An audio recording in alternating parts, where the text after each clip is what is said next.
Dalam kondisi COVID pandemi saat ini, Pak Menteri, pengangguran ini tidak bisa terhindarkan, Pak. Banyak sekali pengangguran, PHK, kemudian yang diprediksi pengangguran ini sampai 11 juta orang, begitu ya, Pak ya. Ketika saat ini kan tadi Bapak bilang sudah melakukan pemulihan ekonomi mulai dari saat ini, begitu ya, Pak ya. Tapi mungkin ketika ada vaksin nanti, industri apa sih, Pak, yang mungkin nanti akan menjadi fokus utama begitu dalam pemulihan ekonomi yang memberikan efek terhadap penyerapan tenaga kerja yang tinggi, Pak. Ada strategi apa nih dari pemerintah sendiri? Ya, saya kira begini, kita sendiri, saya sih menyiapkan ya, tetapi untuk supaya saya bisa memberikan edukasi gitu, Ya. artinya memberikan informasi, membagi informasi kepada masyarakat, begitu ya. Menurut saya, apa kira-kira yang apa namanya? Kalau mau pakai bahasa teknokratik itu, saya mengatakan di pariwisata itu dengan jumlah pekerjanya 12 jutaan lebih, kemudian di industri manufaktur 18 juta, itu ada 30 juta orang. Kalau mereka kehilangan separuh saja dari penghasilan akan terjadi seperti apa, kemudian impact-nya ke bawah seperti apa. Tapi menurut saya itu kan tidak informatif bagi publik, ya kan? Kalau saya sampaikan itu tuh tidak informatif.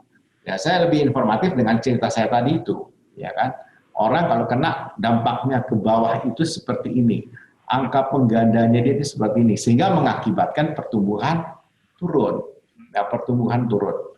Gampang saja kalau kita mulai pertumbuhan turun. Tahun lalu, ya kan, berdasarkan nilai nominal, kira-kira kita punya GDP pada triwulan ketiga itu 4 ribuan triliun. 4 ribuan sekian triliun. Nah, kira-kira kalau kita lihat pada tahun ini bisa berapa? Dan kita lihat pertumbuhannya realnya akan kayak gimana. Nah, ada pertumbuhan real, ada pertumbuhan nominal. Angka nominal dan real itu memang satu cerita sendiri. Karena real pasti harus ada efek angka deflatornya ya, ada GDP deflatornya. Tapi saya ingin mengatakan, apakah 4.000 triliun nominal yang tahun lalu itu bisa kita dapat dalam 3 bulan pada bulan dari Juli, Agustus, September? Itu tantangannya, gitu kan?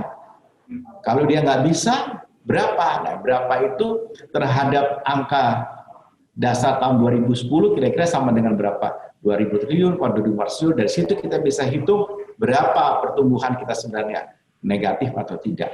Nah, untuk itulah kita mendorong belanja dari APBN untuk menjadi prime mover, gitu, supaya bergerak ini ekonomi, supaya GDP-nya itu berlangsung gitu. Tetapi kan APBN kita itu kan hanya sekitar 16%, 14% dari total GDP nasional kita. Jadi tetap saja yang paling penting adalah masyarakat, publik. Dalam hal ini adalah konsumsi.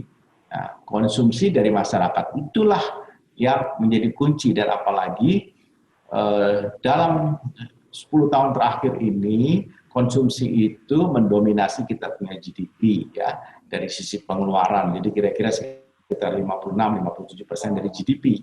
Nah, ini terganggu. Nah, kalau 56-57% ini terganggu, turun aja 2%, 3%, tentu dia mengakibatkan secara total yang lain turun gitu. Nah, itu yang secara teoritis, secara teknokratis menjadi homework dari Bappenas. Tapi yang ingin saya sampaikan adalah pemerintah pasti akan memilih kegiatan-kegiatan ekonomi apa yang bisa memulihkan kembali lapangan kerja, yang bisa memulihkan kembali daya beli masyarakat dengan cepat.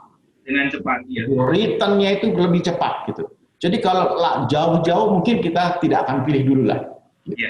Kita cari yang lebih cepat, yang menyerap tenaga kerja banyak dan akibatnya akan menaikkan kembali daya beli. Ya, kita berharap semua kondisi itu akan berjalan dengan baik begitu ya Pak Menteri.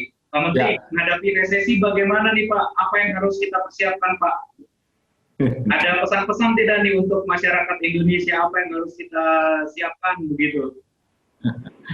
Resesi itu kan bahasa teknokratiknya, bahasa akademisnya. Sebenarnya resesi itu adalah keadaan di mana produksi tidak bisa berjalan secara maksimal atau optimum, gitu kan, dan kemudian daya belinya tidak tercapai. Daya beli untuk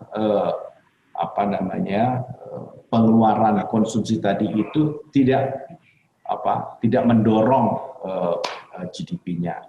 Nah, maka pertama kalau saya ingin sampaikan, kalau tidak ada hal yang sangat esensial, tidak ada hal yang sangat penting-penting banget, maka jangan dibeli. Irit dulu begitu ya Pak ya? Kita ini diajarkan kembali untuk membeli yang kita butuhkan, bukan membeli yang kita inginkan. Jadi kita membeli yang apa kita butuhkan itu dulu. Kalau membeli apa yang kita inginkan dulu banyak banget yang kita mau inginkan. Tapi yang kita butuhkan sekarang. Terus yang kedua, kita harus lakukan efisiensi. Ini juga keadaan di mana kita dihitung misalnya, wah gimana caranya kita supaya melakukan efisiensi yang lumayan, yang cukup besar. Misalnya saja, orang kan sering meminum air di dalam botol. Minum air, baru setengah dia taruh, terus dibuang. Itu kan sudah tidak efisien. Bagaimana dia minum air, ya dia pegang, atau kalau tidak, nggak usah lagi. Dan kita sudah sekarang environmental friendly, nggak usah bawa lagi botol-botol plastik, nggak usah beli botol plastik. Ambil dari rumah, punya tumblernya, termosnya, isi air, minum sendiri. Lihat itu orang Jepang, sampai hari ini mereka bawa termos, bawa tumblernya kemana-mana.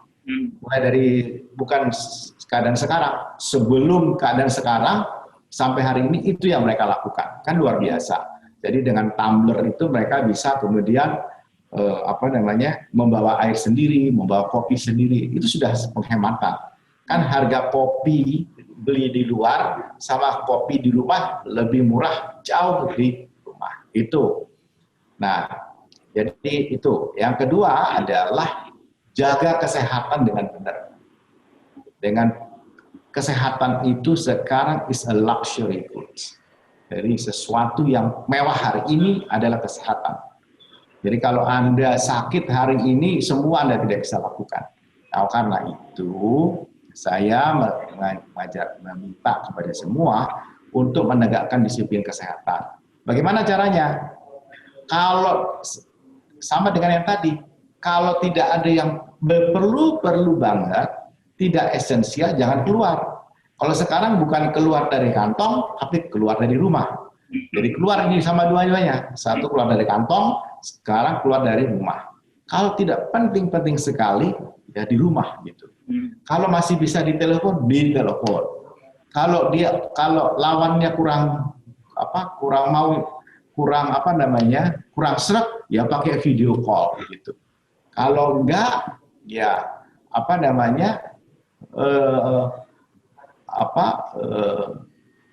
dengan komunikasi berantai juga bisa dilakukan begitu. Jadi artinya kita harus menahan diri gitu. Caranya seperti itu. Saya ini banyak juga dalam posisi saya seperti ini, orang mau ketemu saya. Ketemu sama saya punya persyaratan yang cukup tinggi. Misalnya dari dulu saya minta sejak terjadinya pandemi ini, orang kalau ketemu saya secara fisik itu harus dites. Yang lalu-lalu saya masih terima 2 minggu. Kemudian saya kurangin 1 minggu. Kemudian saya kurangin 5 hari. Sekarang saya nggak mau lagi 5 hari. Ya. Saya maunya 2 atau 3 hari. Ya bukti aja kita sudah virtual ya Pak. Iya, jadi bilang, so saya baru yang kemarin, sudah nanti kalau Anda sudah tes yang itu, menjelang 2 harinya, dikasih tahu sama saya, nanti saya ya kan? Bukan hanya untuk dia, gitu, tapi untuk saya juga. Atau jangan-jangan saya nanti bisa juga ke yang bersangkutan. Jadi kita jaga sama-sama menjaga kesehatan ini. Iya, betul. Jadi tidak perlu keluar. Terus yang paling sederhana lagi adalah kalau kita keluar rumah, kemudian kita kembali ke rumah, kalau terpaksa kita keluar rumah dan kita mau kembali ke rumah, maka kita harus mandi dulu. Saya suka menganjurkan keluarga saya di rumah itu mandi dulu, lepaskan semua baju-baju kita itu, siapkan ember yang berisi sudah sabun, air sabun di sana, celupin itu baju di sana, kita mandi, setelah ganti baju semua, barulah kita bercengkrama dengan keluarga. Dan semua keluarga juga harus lakukan itu. Jangan kayak dari jalan pakai baju ini langsung ke tempat tidur, langsung ini, itu kita nggak tahu. Dan itu adalah memang perilaku yang memang diajarkan oleh orang tua kita dari dulu. Kan begitu. Harus bersih-bersih dulu. Bersih-bersih, gitu ya. Bersih-bersih dulu, baru boleh naik ke beres macam gitu. Baik, baik.